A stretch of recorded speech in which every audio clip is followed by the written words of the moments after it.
తెలంగాణకు కాంగ్రెస్ పార్టీనే విలన్ అని కేసీఆర్ చేసిన వ్యాఖ్యలపై మండిపడ్డారు మంత్రి కోమటిరెడ్డి వెంకటరెడ్డి.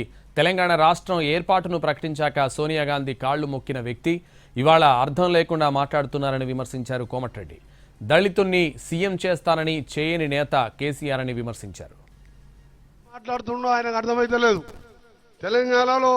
తెలంగాణకు కాంగ్రెస్ పార్టీ విలన్ అంట.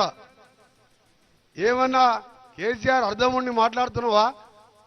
ఇవాళ కేసీఆర్ తెలంగాణ సోనియా గాంధీ ఇచ్చిన తర్వాత 14 మంది నీ కుటుంబ సభ్యులు పోయి సోనియా గాంధీ కాళ్ళు మొక్కి, నువ్వు సోనియా గాంధీ తెలంగాణ దేవతవమ్మ, నువ్వు లేకుంటే తెలంగాణ రాకుండే అని చెప్పి తర్వాత నిండు అసెంబ్లీలో నేను కూడా ఎమ్మెల్యేగా ఉన్నా. ఆయన ముఖ్యమంత్రి అయిన మోసం మాటలతోని దళితుని ముఖ్యమంత్రి చేస్తా 400 కాదు 10,000 అబద్ధాలు ఆడిండు. కానీ తర్వాత అసెంబ్లీలో కూడా ఒక మాట అన్నాడు ఫస్ట్ డే రోజు. నేను ఒకటి చెప్తున్నా, చరిత్రలో ఎవరు నమ్మినా నమ్మకపోయినా సోనియా గాంధీ తెలంగాణ దేవత, ఆమె లేకుంటే ఎప్పటికి కూడా తెలంగాణ రాదు. ఇవాళ హైదరాబాద్తో కూడా తెలంగాణ ఇచ్చింది అని చెప్పి అలాంటి మాట్లాడిన కేసీఆర్ గారు, నీ ఇలా ఏ ముఖం పెట్టుకొని నీది నోరియా డ్రైనేజ్ మోరీ నా కేసీఆర్ కాంగ్రెస్ విలన్ అంటావా? ఏం మాట్లాడుతుండో ఆయనకు అర్థమైతలేదు. తెలంగాణకు కాంగ్రెస్ పార్టీ విలన్ అంట. ఏమన్నా కేసీఆర్ అర్థం ఉండి మాట్లాడుతున్నావా? ఇవాళ కేసీఆర్ తెలంగాణ సోనియా గాంధీ ఇచ్చిన తర్వాత 14 మంది నీ కుటుంబ సభ్యులు పోయి సోనియా గాంధీ కాళ్ళు మొక్కి, నువ్వు సోనియా గాంధీ తెలంగాణ దేవతవమ్మ, నువ్వు లేకుంటే తెలంగాణ రాకుండే అని చెప్పి తర్వాత నిండు అసెంబ్లీలో నేను కూడా ఎమ్మెల్యేగా ఉన్నా.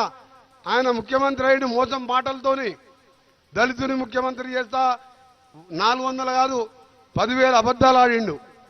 కానీ తర్వాత అసెంబ్లీలో కూడా ఒక మాట అన్నాడు ఫస్ట్ డే రోజు. నేను ఒకటి చెప్తున్నా, చరిత్రలో ఎవరు నమ్మినా నమ్మకపోయినా సోనియా గాంధీ తెలంగాణ దేవత, ఆమె లేకుంటే ఎప్పటికి కూడా తెలంగాణ రాదు. ఇవాళ హైదరాబాద్తో కూడా తెలంగాణ ఇచ్చింది అని చెప్పి అలాంటి మాట్లాడిన కేసీఆర్ గారు, నీ ఇలా ఏ ముఖం పెట్టుకొని నీది నోరియా డ్రైనేజ్ మోరీ నా కేసీఆర్ కాంగ్రెస్ ఏమన్నా అన్నం తింటోనికి సోయి ఉండాలి. తెలంగాణ ఇచ్చినావు, 10 ఏళ్లలో 10 లక్షల కోట్లు సంపాదించుకున్నావు. సగం మంది జైళ్లలో ఉన్నారు, సగం మంది అమెరికాలలో ఉన్నారు. ఎవరెక్కడ దాచుకున్నాడో తెలియడు. వీళ్ళందరినీ పట్టుకోవాలంటే ఇంకా 4 ఏళ్ళు పడుతుంది. మాకు మొత్తం దోసుక తిన్నారు.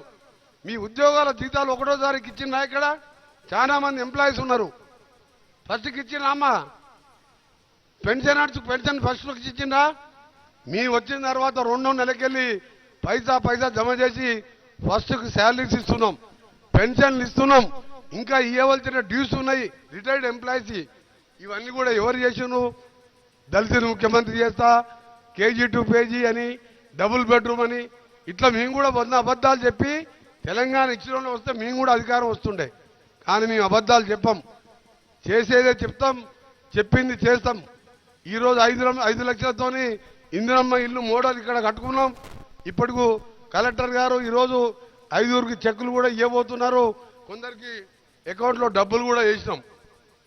కాన్స్టెన్సీకి 3,500 ఇండ్ల లెక్క ఇల్లు కట్టిస్తున్నాం.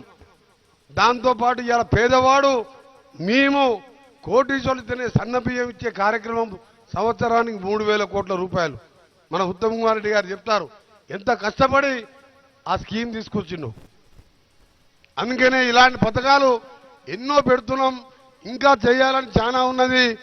కేసీఆర్కి ఒకటే చెప్తున్నా, నీకు నువ్వు నిండా పెట్టిన వరంగల్ మీటింగ్ చూసినాం. నిండా ఈడ మీ అందరం కూర్చున్నాం. నేను ఉత్తమ్ కుమార్ రెడ్డి గారు, రాజగోపాల్ రెడ్డి గారు, రఘువీరం, మీ అందరం అనుకుంటే ఇలా సగం దీంతో డబల్ మీటింగ్ పెడతాం. వారం రోజులు టైం డబల్ మీటింగ్ పెడతాం.